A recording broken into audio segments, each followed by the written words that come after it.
नमस्कार विद्यार्थियों, आदर्श विद्या मंदिर लाडनू की इस वीडियो कक्षा में आप सभी का हार्दिक स्वागत है। आज की कक्षा कारक प्रकरण को हम आगे बढ़ाएंगे। कारक प्रकरण पूर्व की कक्षा में हमने पढ़ा था कारक क्या होता है और उसकी परिभाषा पढ़ी थी। कारक किसे कहते हैं और उसकी परिभाषा क्या होती है। उसमें हमने एक वाक्य के माध्यम से समझा था कि कारक कौन कौन से होते हैं और उस वाक्य के आधार पर हमने कारकों की संख्या निर्धारित की थी 6। कारक कितने होते हैं? 6। अब वो 6 कारक कौन कौन से होते हैं उसके बारे में अच्छा, कारक के साथ साथ हमें एक दूसरी बात ध्यान में करनी है, विभक्ति। क्योंकि कारक के साथ हम विभक्ति भी पढ़ते हैं। विभक्ति क्या होती है इस बारे में अब थोड़ा सा देखते हैं। तो हम पढ़ते हैं संस्कृत में, हम जब पढ़ते हैं तो देखते हैं कि प्रथमा द्वितीया तृतीया से लेकर के सप्तमी तक विभक्ति पढ़ते हैं हम। उसके बाद में हिंदी में भी पढ़ते हैं तो ने है, को है, ये सारी विभक्तियां हैं। विभक्ति को अगर सामान्य भाषा में परिभाषित करें तो देखिए उदाहरण के माध्यम से समझते हैं। जैसे राम ने रावण को मारा। इसमें ये वाक्य हिंदी का है तो हिंदी में ने और को ये विभक्तियां हैं। ये जो विभक्तियां हैं ने और को, ये राम और ये रावण, ये दोनों तो कारक हैं। राम और रावण ये दोनों तो कारक हैं, लेकिन कारक तो 6 होते हैं, हमने पढ़ा है। तो ये क्या कारक है, ये क्या कारक है? कारक तो सारे एक हो गए। तो इन कारकों को अब हमने एक बात पढ़ी थी कि क्रिया के साथ जो संबंध सीधा संबंध रखता है वो कारक होता है। तो संबंध तो राम भी रख रहा है, रावण भी रख रहा है क्रिया के साथ। किसने मारा? राम ने मारा। किसको मारा? तो रावण को मारा। तो दोनों ही संबंध रख रहे हैं, तो ये भी कारक है, ये भी। ये विभक्ति क्या होती है? इसका राम का क्रिया के साथ, राम का मारा के साथ संबंध तो है, लेकिन क्या संबंध है इसका, इसके साथ क्या संबंध है? राम का मारा के साथ क्या संबंध है इसको बताएगा कौन?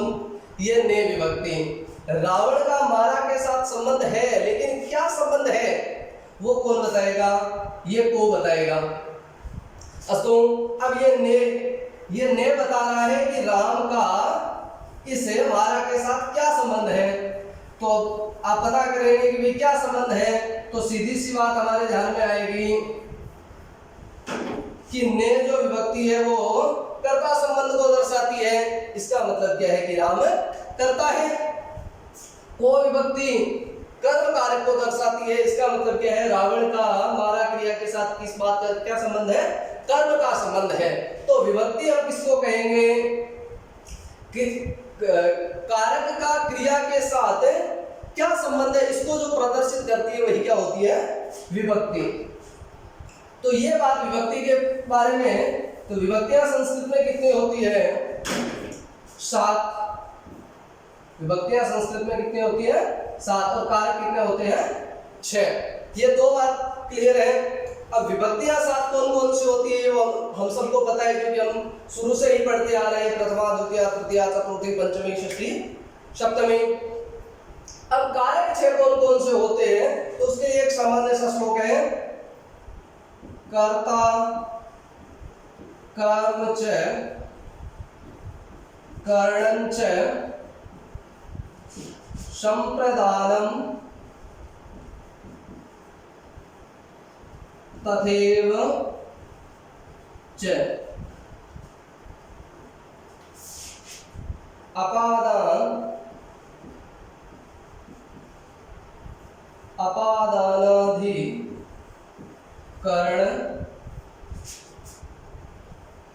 अपादानाधिकरणं नित्याहु कारकाणि षट्।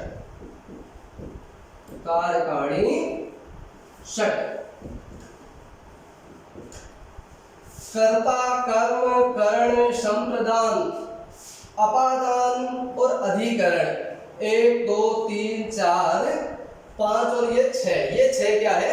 कारक है। तो कारक के लिए श्लोक है कर्ता कर्म च करणं च संप्रदानं तथैव च अपादानाधिकरणं इत्याहु कारकाणि षट्। ये 6 कारक होते हैं।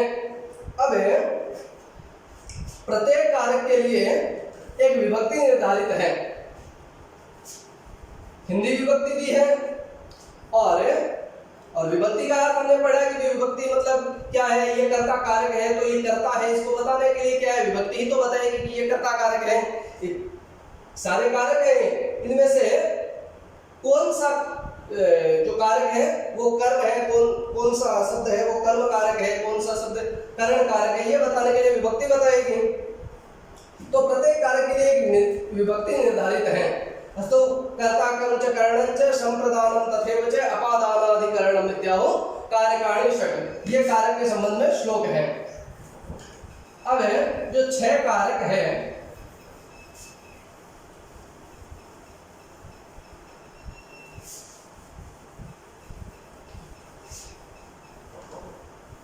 जो 6 कारक है उनमें से सबसे पहला कारक है कर्तृकारकम। कर्तृकारकम, कर्ता कारक। कर्तृकार को ये जो है इसी को हम क्या कहते हैं? कर्ता कारक। जब अलग अलग लिखेंगे तो इसकी प्रथमा विभक्ति में ऋकारांत शब्दों की बनता है, जैसे भ्रातृ का भ्राता, मातृ की माता। इस प्रकार से कर्तृ शब्द का ये कर्ता है प्रथमा विभक्ति एक वचन का रूप। तो कर्ता कारक, क्योंकि ऐसा भी लिखा हुआ आता है आपके कई बार कर्ता और क्रिया छांटने के लिए कर्तृ क्रियापदम से लिखा दो, तो ये कर्तृपद यानी कर्ता होता है। कर्ता कारकम। कर्ता कारक में विभक्ति कौन सी होती है? प्रथमा। कर्ता कारक में कौन सी विभक्ति होती है? प्रथमा। हिंदी विभक्ति कौन सी होती है? ने।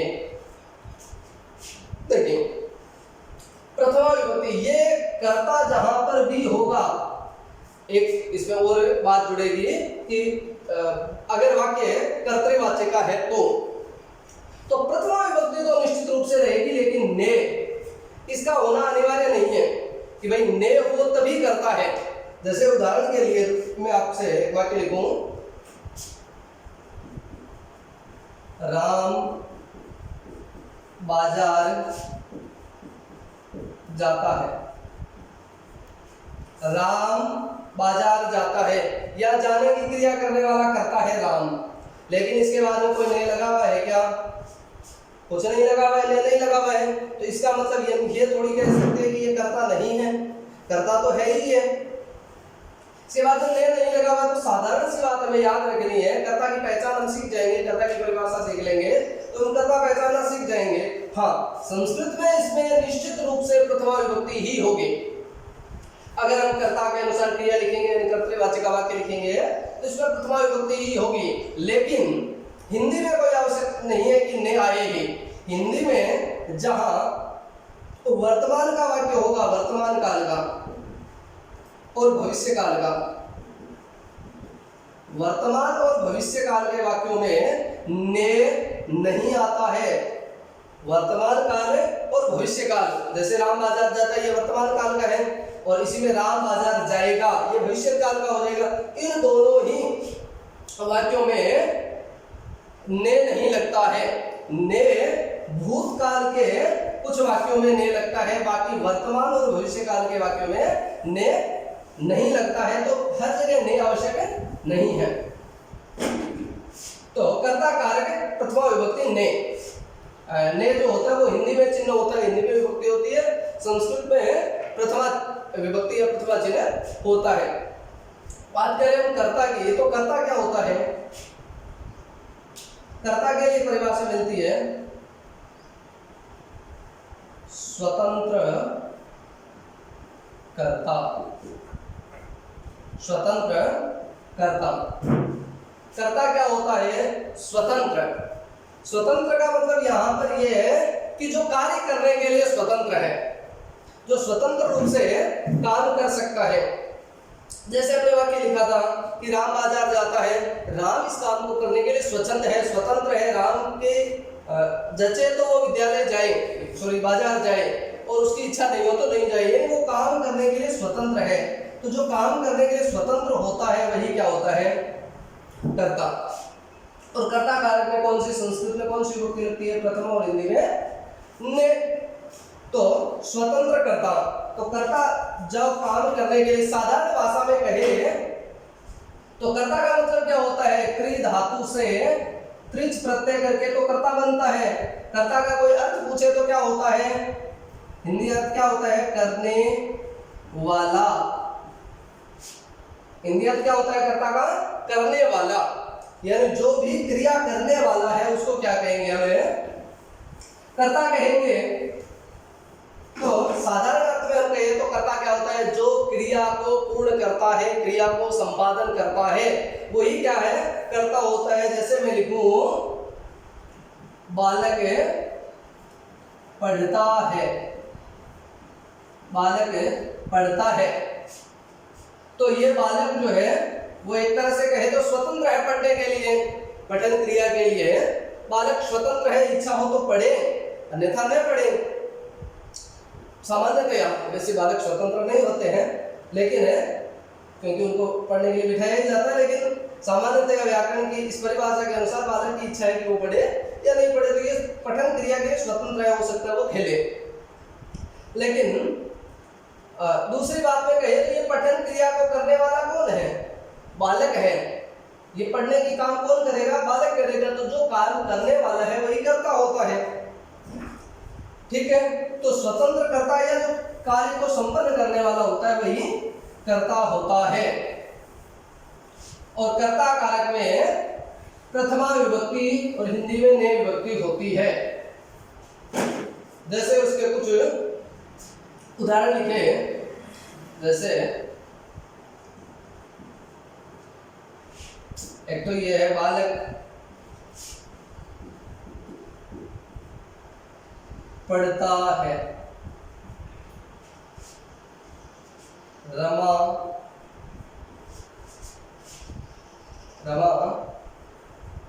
खेलती है,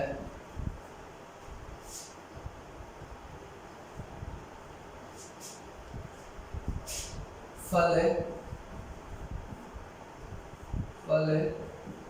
गिरता है। ये तीन वाक्य लिखे। पढ़ता कौन है, बालक। खेलती कौन है, रमा। गिरता कौन है, फल। तो ये तीनों ही क्या है, तीनों के बाद ने नहीं लगा हुआ है, लेकिन परिभाषा के अनुसार पढ़ने के लिए स्वतंत्र बालक, खेलने के लिए रमा, फल स्वतंत्र नहीं है लेकिन स्वतंत्र ही है, ठीक है।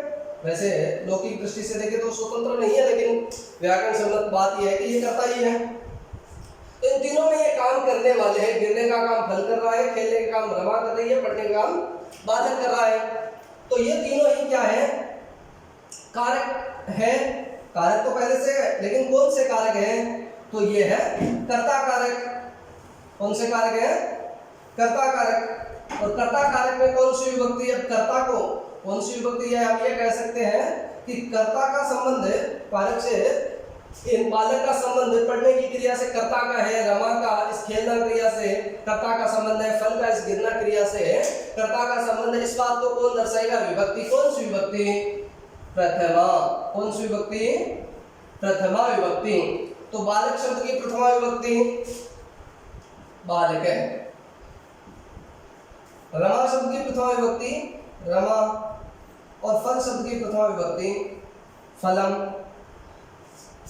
मैं ऊपर लगा दिया आपने अनुस्वार के रूप में। बालक है, पढ़ने को क्या कहेंगे, पढ़ता है।